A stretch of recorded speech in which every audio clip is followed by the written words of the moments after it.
মাননীয় স্পিকার, আপনি জানেন আজকে আমরা যখন এখানে দাঁড়িয়ে কথা বলি তখন আমাদেরকে এটা ভাবতে হচ্ছে যে আমরা কথা বলতে গিয়ে আবার বিগত 17 বছরের কোনো একটা বৈষম্যের মধ্যে পড়ে যাচ্ছি কিনা।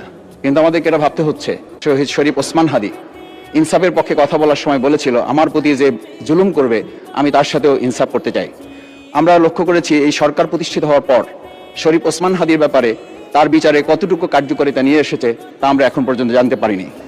আমার মনে হয় আমরা সংবিধান নিয়ে ঘাটাঘাটি করতে করতে যদি সংবিধানই আমাদের রক্ষা করতে পারত, তাহলে সংবিধান আমাদেরকে বলে দিত যে আমাদের সেদিন বালু ট্রাক সরানোর ক্ষেত্রে সংবিধানের পৃষ্ঠা আমাদেরকে খুঁজতে হতো।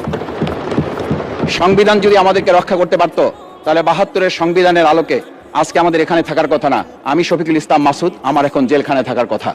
সংবিধান যদি মানতে হতো, তাহলে আমাদের মাননীয় প্রধানমন্ত্রী বাংলাদেশে থাকার কথা না, অন্য দেশের বাইরে থাকার কথা। সংবিধান মানতে হলে বর্তমান স্বরাষ্ট্রমন্ত্রীর এখন দেশের বাইরে থাকার কথা ছিল।